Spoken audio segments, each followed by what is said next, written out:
It is Friday, September 4th. I'm Sam Cedar. And I'm Lucy Steiner. Which one of these stories will you be talking about today? It appears the Republican Party is preparing a bounty of October surprises. There are plans for an accelerated antitrust case against Google, as well as for a coronavirus vaccine that could come well ahead of schedule. Meanwhile, Donald Trump clarifies that when he told people in North Carolina to vote twice, he meant that they should vote twice. And lastly, the polls remain encouraging for Joe Biden. Both national and battleground state surveys show him holding a strong lead over Trump, with both parties nominating conventions now in the rearview mirror. You're listening to Majority.fm's AM Quickie, and these are the stories you need to know.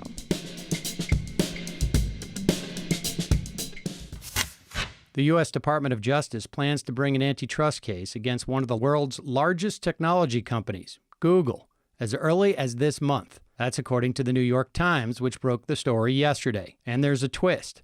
The lawyers who are investigating Google on behalf of the department aren't happy about the case moving forward. They reportedly felt rushed after higher-ups at the DOJ told them to wrap up their inquiry by the end of September. Several lawyers on the 40-odd-person team left over the summer. Others said they'd refused to sign the antitrust complaint against Google's parent company, Alphabet.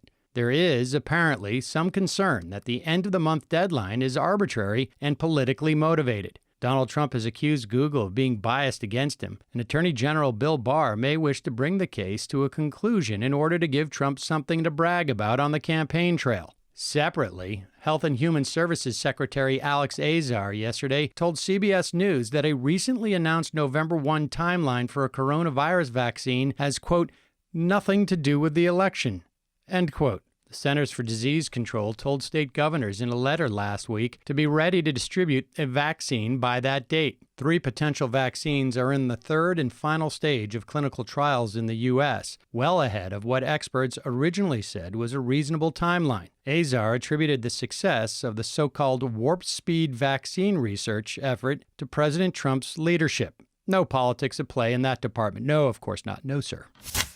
As the Washington Post and the New York Times so delicately put it, Trump yesterday sought to clarify remarks he made late the previous day in which he told supporters in North Carolina to vote twice, which is very much against the law in North Carolina and everywhere else. By clarify, they must have meant repeat, because what he told supporters yesterday on Twitter was to vote twice, first by mail, then in person, just to make sure their postal vote got counted, you see. Twitter put a warning label on Trump's post saying they violated the company's policies around election integrity, but they left the post up because they said doing so was, quote, in the public interest, end quote. Facebook said it would delete a video of Trump's original comments telling people to vote twice unless it was shared in order to correct the record. Forgive me if I'm repeating myself here, but it sure seems like when Trump complains about the upcoming election being rigged, it's because he's doing his damnedest to make sure it appears as if it is rigged. The executive director of North Carolina's Board of Elections said in a statement yesterday that checks would be in place to prevent double voting, which is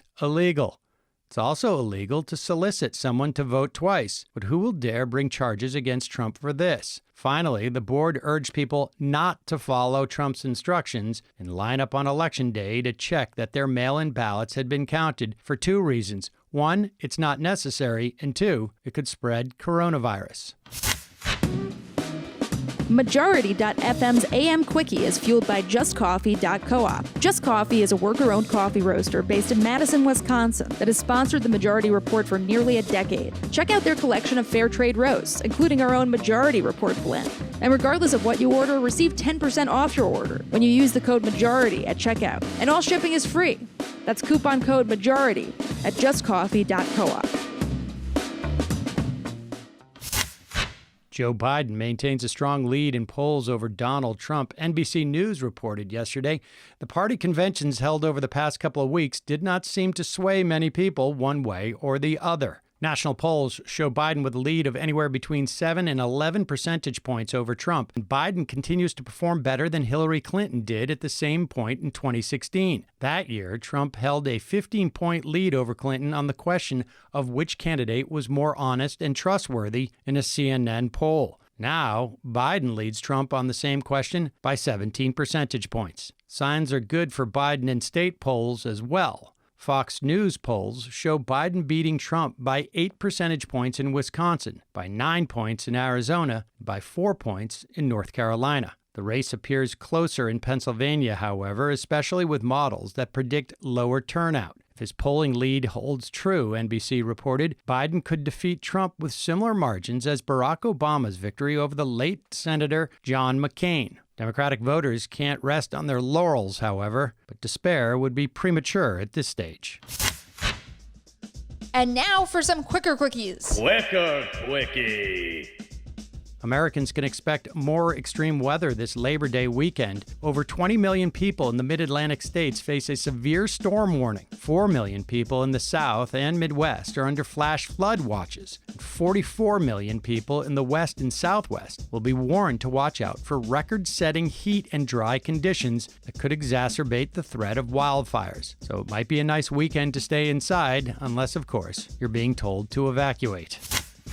At least 5 mayors in Democratic cities around the U.S. have temporarily moved out of their homes on account of ongoing protests on their doorsteps. Those cities are, according to the Washington Post, Portland, Oregon, Chicago, Seattle, Pittsburgh, and St. Louis. Protests, generally speaking, decry police violence and call for justice for black lives. Do the right thing, folks. Leave no mayor behind. House Speaker Nancy Pelosi claimed yesterday that her private, maskless visit to a San Francisco hair salon in violation of the city pandemic restrictions was, quote, clearly a setup, end quote. At a press conference, the White House played security camera footage of Pelosi's salon visit on a loop. The stylist Pelosi visited also released a statement supporting Pelosi's account and accusing the salon owner of forcing stylists to work in violation of public health orders. Now you're up to speed. Best wishes to the family and friends of David Graeber, an anthropologist and writer best known for his books Bullshit Jobs and Debt, The First 5,000 Years. As an activist with Occupy Wall Street, Graeber coined the slogan, "We are the 99%. Denied tenure at Yale for supporting a graduate student union, Graeber went on to join the London School of Economics as a professor. According to his widow, Nika Dubrovsky, he died in a hospital in Venice. May he rest in peace." You can check out several interviews we did with Graeber over the past 10 years by searching Majority Report Radio, David Graeber. Quicker Quickie.